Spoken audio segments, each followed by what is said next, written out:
एक बार की बात है, एक गांव में एक किसान रहता था। उस किसान को जानवर पालने का बहुत शौक था।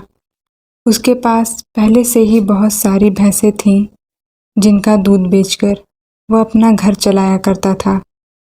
तो एक दिन उस किसान ने एक खरगोश और एक बंदर को भी अपने घर में पाल लिया। अब काफ़ी दिन गुजरने के बाद उस किसान ने उस खरगोश और बंदर के साथ खेलने का सोचा।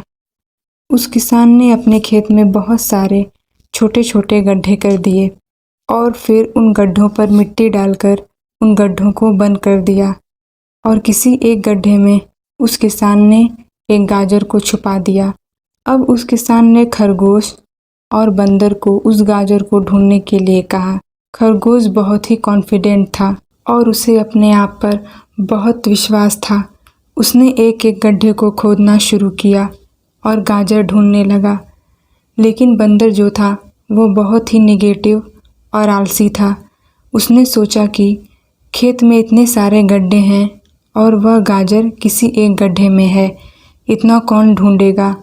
वह बंदर यह सोचकर एक गड्ढे के ऊपर जाकर सो गया।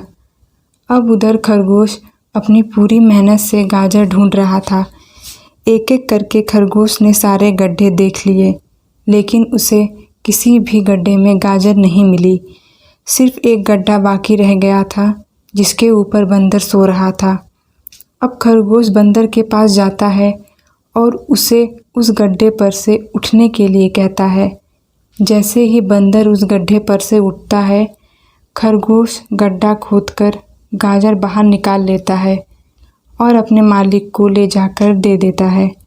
बंदर यह देखकर हैरान हो जाता है कि जिस गड्ढे के ऊपर वह इतनी देर से सो रहा था, गाजर उसी के अंदर थी। वह सिर्फ एक बार खोदकर देख लेता तो गाजर उसे मिल जाती और वह मालिक की नज़रों में बड़ा बन जाता। यही सोचकर वह अपने किए पर पछता रहा था। दोस्तों, इस कहानी से हमें 3 बहुत बड़ी सीखें मिलती हैं। पहली ये है कि हमें कभी भी अपने काम के प्रति निगेटिव नहीं सोचना चाहिए। जैसे उस बंदर ने सोचा कि इतने सारे गड्ढे हैं और गाजर किस गड्ढे में है पता नहीं। यही सोचकर उसने उस काम को अपने लिए बड़ा बना दिया। और दूसरी सीख हमें इस कहानी से ये मिलती है कि हमें एटलीस्ट कोशिश भी तो करनी चाहिए, क्योंकि हम जब तक कोशिश नहीं करेंगे किस्मत भी हमारा साथ नहीं देगी। अगर वो बंदर जिस गड्ढे पर सोया हुआ था वहाँ से ही गाजर को ढूंढना शुरू करता तो उसे गाजर मिल जाती, लेकिन उसने कोशिश ही नहीं किया। और तीसरी सीख हमें इस कहानी से यह मिलती है कि हमें जल्दी हार नहीं माननी चाहिए। अब हमें नहीं पता कि हमें अपने काम में कौन से साल में कामयाबी मिलेगी। वह 2025 हो सकता है, 2030 हो सकता है या 2032 भी हो सकता है।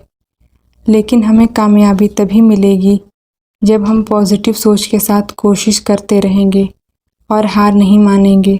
तो अगर आप इस कहानी को और भी लोगों तक पहुंचाना चाहते हो तो इस वीडियो को लाइक करें, ताकि YouTube इसे और भी लोगों तक पहुंचाए। और अगर कहानी अच्छी लगी हो तो हमारे चैनल को सब्सक्राइब ज़रूर करें। मिलती हूँ मैं अगली बार इसी तरह की कहानी के साथ। तो सब्र करें, शुक्र करें और ज़िंदगी में आगे बढ़ें।